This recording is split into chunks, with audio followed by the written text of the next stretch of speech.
14 na kabanata. Ang pagsasalita ng ibang wika na hindi natutunan. Sikapin ninyong makamta ng pag-ibig, ngunit sikapin din ninyong makamta ng mga kaloob na espiritual, lalo na ang pagpapahayag ng mensahe ng Diyos. Ang taong nagsasalita sa ibang wika na hindi niya natutunan ay nakikipag-usap hindi sa tao, kundi sa Diyos, dahil wala namang nakakaunawa sa kanya. Nagsasalita siya ng mga hiwaga sa tulong ng banal na Espiritu. Ngunit ang taong nagpapahayag ng mensahe ng Diyos ay nagsasalita sa mga tao upang sila'y matulungan, mapalago at mapalakas ang loob. Ang nagsasalita sa ibang wika na hindi niya natutunan ay pinatitibay ang kanyang sarili. Ngunit ang nagpapahayag ng mensahe ng Diyos ay nagpapatibay sa iglesia. Gusto ko sanang kayong lahat ay makapagsalita sa ibang wika na hindi natutunan. Ngunit mas ninanais kong makapagpahayag kayo ng mensahe ng Diyos, sapagkat ang taong nagpapahayag ng mensahe ng Diyos ay mas mahalaga kaysa sa nagsasalita sa ibang wika na hindi natutunan. Maliban na lamang kung ipapaliwanag niya ang kahulugan ng kanyang sinasabi upang mapatibay ang iglesia. Ano ba ang mapapala ninyo, mga kapatid, kung pumunta ako riyan at magsalita ng ibang wika na hindi ninyo naiintindihan? Wala. Maliban na lang kung magbigay ako sa inyo ng pahayag mula sa Diyos o kaalaman, mensahe o aral. Kahit na ang mga instrumentong walang buhay tulad ng plauta at alpa, kung hindi malinaw ang mga notang tinutugtog, paano malalaman ng nakakarinig kung anong awit ang tinutugtog? At kung hindi malinaw ang tunog ng trumpeta sa mga sundalo, sino maghahanda para sa labanan? Ganito rin sa inyo. Paano makakaunawa ang isang mananampalataya sa sinasabi mo sa ibang wika kung hindi naman niya naiintindihan? Para ka na ring nakikipag-usap sa hangin. Maraming wika sa buong mundo, at ang bawat salita nito ay may kahulugan. Ngunit kung hindi ko maintindihan ang sinasabi ng isang tao, at hindi rin naman niya ako maintindihan, wala kaming mapapala sa isa't isa. At dahil nga hinahangad naman ninyo ang mga kaloob ng banal na Espiritu, pagsikapan ninyong matanggap ang mga kaloob na nagpapatibay sa iglesia. Kaya nga ang taong nagsasalita sa ibang wika na hindi niya natutunan ay manalangin na bigyan din siya ng kakayahang maipaliwanag ito. Kung nananalangin ako sa ibang wika na hindi ko natutunan, nananalangin nga ang aking espiritu, ngunit hindi naman naiintindihan ng aking isipan. Kung ganoon, ano ang dapat kong gawin? Mananalangin ako at aawit sa pamamagitan ng aking espiritu, kahit hindi ko ito naiintindihan. At mananalangin din ako at aawit sa paraang naiintindihan ng aking isipan. Kung magpapasalamat ka sa Diyos sa pamamagitan ng iyong espiritu lamang, at hindi ito maintindihan, paanong makakasagot ng Amen ang iba kung hindi naman nila naiintindihan ang iyong sinasabi? Kahit maayos ang pagpapasalamat mo sa Diyos, kung hindi naman naiintindihan ng iba, hindi ka rin makakapagpatatag sa kanila.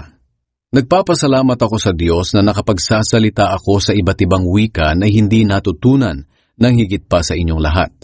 Ngunit sa pagtitipon ng mga mananampalataya, mas makakabuti pa ang magsalita ako ng 5 kataga na naiintindihan upang maturuan ko sila, kaysa sa magsalita ako ng libu-libong kataga sa wikang wala namang nakakaintindi. Mga kapatid, kung tungkol sa mga bagay na ito, huwag kayong mag-isip bata. Kung sa masasamang bagay, maging tulad kayo ng mga batang walang malay sa kasamaan.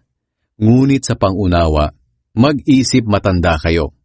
Sinasabi ng Panginoon sa kasulatan, magsasalita ako sa mga taong ito sa pamamagitan ng iba't ibang wika at sa pamamagitan ng mga dayuhan, ngunit hindi pa rin sila makikinig sa akin. Kaya ang pagsasalita sa iba't ibang wika na hindi natutunan ay isang tanda, hindi para sa mga mananampalataya, kundi para sa mga hindi mananampalataya. Ngunit ang pagpapahayag ng mensahe ng Diyos ay para sa mga mananampalataya, hindi sa mga di mananampalataya. Kung nagtitipon kayong mga mananampalataya at lahat kayo'y nagsasalita sa iba't ibang wika na hindi ninyo natutunan, At may dumating na mga di mananampalataya na hindi alam ang inyong ginagawa. Hindi ba nila aakalaing nasisiraan kayo ng bait? Ngunit kung lahat kayo'y nagpapahayag ng mensahe ng Diyos at may dumating na hindi mananampalataya na hindi alam ang inyong ginagawa, makikilala niyang makasalanan siya at malalaman niya ang tunay niyang kalagayan.